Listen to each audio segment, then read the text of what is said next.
What's up, YouTube.com? Today's video for YouTube tips, I just want to kind of go into a few topics is humility, non-sensationalized content, and cringe. So these are going to be very, very important pillars for you to create content because you need humility, okay? So your own ego is holding you back from doing things that you normally should. So what I use as my litmus test is a cringe or sin. That's what I ask myself. If I'm like hesitant to do an action, is it because it is sinful? So that's my most important worldview is being trying to be holy, because I'm a Christian, but you have your own worldview, whatever is right and wrong to you, use that metric. Is it right or is it wrong? Versus is it cringe? Like, is this embarrassing or is this right or is this wrong? So if it is a sin for me, in my case, I will go and study. And then, is this thing a sin? Then once it is not a sin, I've realized that I am holding myself back because of cringe, because I have some sort of pride issue or ego, or I'm scared to get embarrassed. And then that kind of actually encourages me to do it, to destroy that inside of myself. And you know what I mean? It forces me to try new things. So then that has actually led to more results in YouTube more than anything else. So then, what non-sensationalized content I want to talk about briefly. So there's this sensationalized content. You don't have to look very far on YouTube to find sensationalized content. If we just go to youtube.com really quickly here, you're going to find it. It's going to be right in your face. It's right here. Here's sensationalized. These look normal, but this is sensationalized, obviously. Whatever. Girl in the winter with those clothes on is not appropriate, so that is definitely sensationalized. But coming over here, we have I was tricked, and then he's down there reacting. Um, like their faces here, her face is like this. They're mid argument. Then we got lust, and then Jesus is dying. Um, there was a lot better pictures to show before, but men are psychopaths. It's like huge. This is really, really.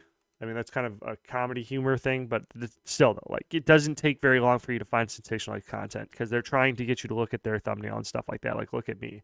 I always equate it to putting on makeup to go to the bar. You know what I mean? Like go to the club. Like girls putting on makeup to go to the club, or guys like putting on all their expensive jewelry and stuff like that. It's sensationalism. It's to draw attention, and I think that's bad for you in content creation.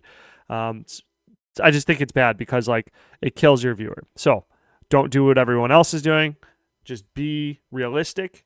You suck. I suck. So I'm not going to get a lot of views on this. You're probably not going to get a lot of views. But if you just start somewhere real and then build upon that real thing, that sensationalism is going to come later. Because like if you think about famous people, when you see somebody who has done a lot of things, just think of a famous person. You're going to be like, wow, if you see them, it's going to blow your mind. They don't need to be sensational to like attract you. Does that make sense? Hopefully that makes sense.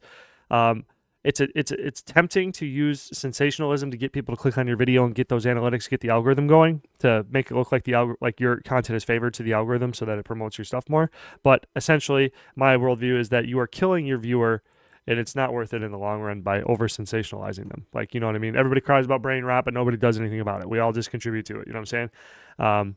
So then cringe is a survival mechanism. That's why I brought cringe up in this right here. You know what I mean? I brought this up specifically again, but cringe is a survival mechanism. So like 1,000 years ago, 2,000 years ago, when like it was life or death every single day. Cringe was like a survival mechanism to tell you to fear something, to respect some force in your environment that was going to kill you. This is quite longer than I wanted it to be. I'm sorry, but whatever. But in 2025, in the first world, especially the USA, it's only stopping you. So cringe only exists because there's like a new level. There's this new level of death. It's not new, but it's like a lot more exaggerated, and it's social death. We perceive like one of the two things that you fear as a person is dying and then being exiled, because it's might as well just be dead if the society you can't like exist in society. So that is what cringe is trying to protect you from. But like cringe is being weaponized by a lot of people to like force behaviors. So like people complain about the church doing it, but now like the world is doing it too. Not everybody does it. So like that's why like just being aware of cringe and its like its mechanics and stuff like that will help you disarm it, because like there's things that are like public speaking that seem intuitively cringe, but they actually like make you a better person in the long run.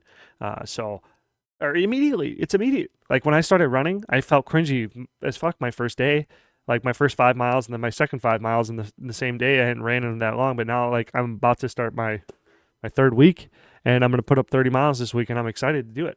But like, so it's immediate. So yeah, these are my tips to become a better YouTuber. This is super important stuff. Just concepts, just like really hammering them home. Hopefully this helped you. If you did, please subscribe. If not, please subscribe anyway. I'm trying to grow this channel. Please subscribe. Thank you very much. Have a great day.